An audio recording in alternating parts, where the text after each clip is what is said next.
Bismillahirrahmanirrahim. Assalamualaikum warahmatullahi wabarakatuh. Apa kabar sahabat pembelajar?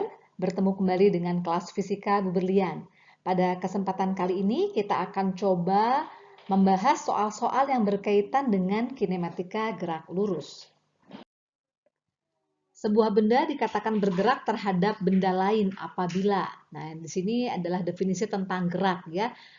Sebuah benda dikatakan bergerak jika terjadi perubahan kedudukan terhadap acuan tertentu. Kita lihat optionnya A, kedudukan kedua benda berubah, B, kedudukan kedua benda tetap, C, jarak kedua benda berubah, D, jarak kedua benda tetap, dan E, kelajuan kedua benda berubah. Jadi di sini kita jawab yang option C.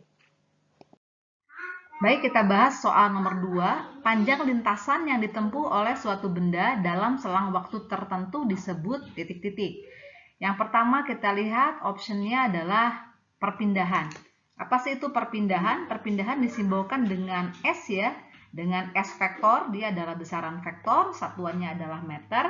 Perpindahan adalah perubahan posisi dari posisi awal sampai dengan posisi akhir ya.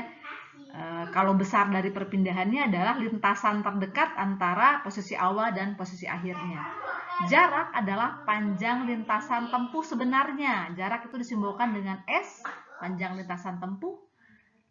Kemudian kecepatan simbolnya adalah V, ya, V vektor merupakan perpindahan per selang waktu ya. Perpindahan per selang waktu. Kemudian kedudukan itu adalah posisi sebuah benda terhadap titik acuan tertentu. Sedangkan kelajuan disimbolkan dengan V ya.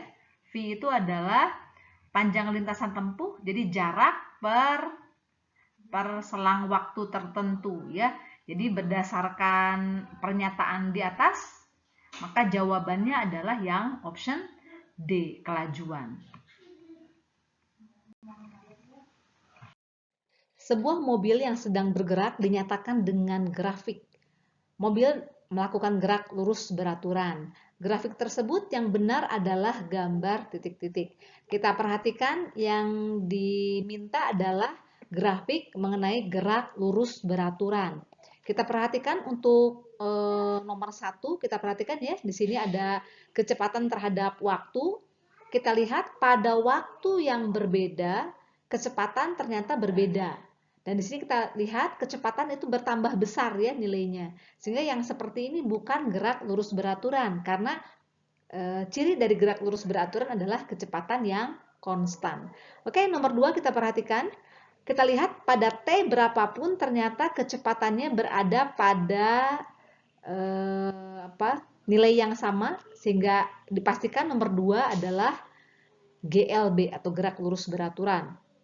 Kemudian untuk nomor 3 kita perhatikan di sini jarak terhadap posisi terhadap waktu, kita perhatikan grafiknya linier pada waktu yang berbeda, maka posisinya pun berada pada tempat yang berbeda. Linier seperti ini berarti menunjukkan bahwa dia adalah gerak lurus beraturan. Kita perhatikan yang nomor 4, pada T berapapun benda tetap pada posisi yang sama, sehingga untuk kasus nomor 4 benda dalam keadaan diam, sehingga untuk gerak lurus beraturan adalah nomor 2 dan 3, sehingga jawabannya adalah yang D. Sebuah mobil bergerak dengan kecepatan konstan 72 km per jam. Untuk menempuh jarak sejauh 6.000 meter, mobil tersebut akan sampai tujuan dalam waktu titik-titik menit ya. Nah, di sini yang ditanyakan adalah waktu. Oke, di sini kita ketahui bahwa V-nya, kecepatannya itu sama dengan 72 km per jam. Artinya, setiap 1 jam mobil menempuh jarak 72 km. Kita ubah dulu satuannya menjadi meter per sekon. Maka V sama dengan 72 km, kita rubah ke dalam meter, dikalikan 1000 ya. Jadi 1000 meter, kemudian jam kita ubah ke dalam sekon sama dengan 3.600 sekon. Ya, sehingga kita dapatkan nanti nilainya ini sama dengan 20 meter per sekon. Oke, kemudian jaraknya adalah 6.000 meter. Berapakah waktu yang diperlukan untuk sampai ke tujuan? Maka kita cari T. T-nya akan sama dengan S dibagi dengan V ya, atau jaraknya dibagi dengan besar kecepatannya.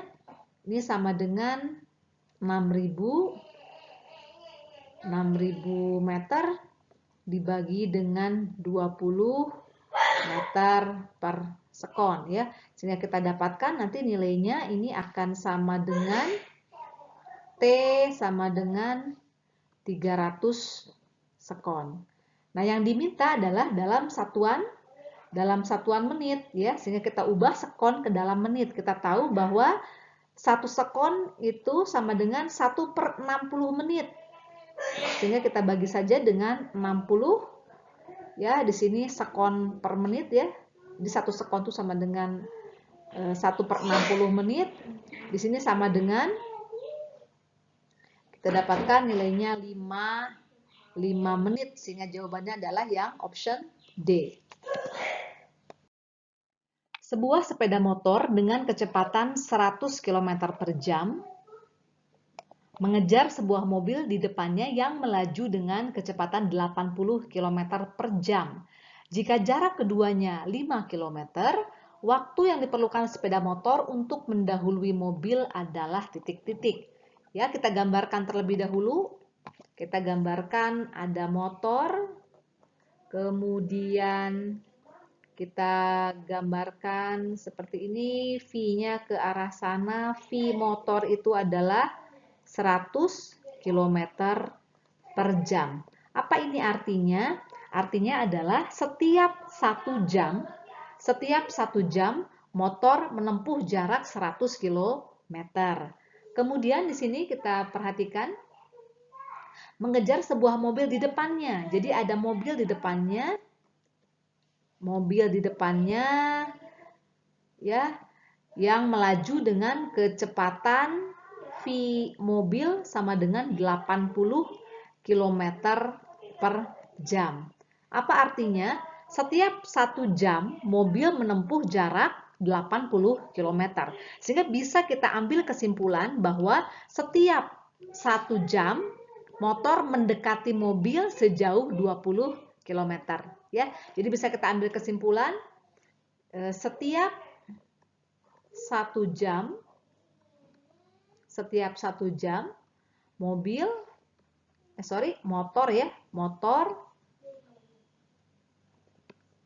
motor mendekati mobil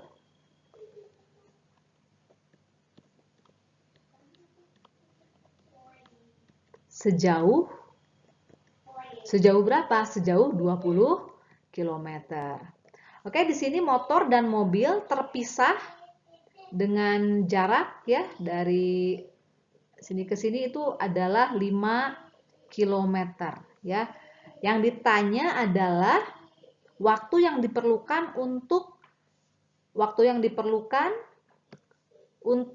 sepeda motor mendahului mobil. Jadi berapa sih T-nya ya? Berapa T-nya untuk motor bisa mendahului mobil. Sehingga T-nya akan sama dengan jaraknya itu kan tadi 5 km ya. 5 km kita bagi saja dengan 20 km per jam tadi ya. Karena setiap 1 jam motor mendekati mobil sejauh 20 km, sehingga kita akan dapatkan nantinya 5 dibagi 20 sama dengan 1/4 ya, ini kilometernya kita coret, jamnya pindah ke atas, jam kita ubah ke dalam menit, 1/4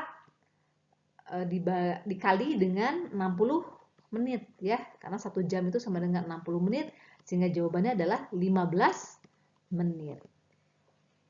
Oke, jadi jawabannya adalah yang option C.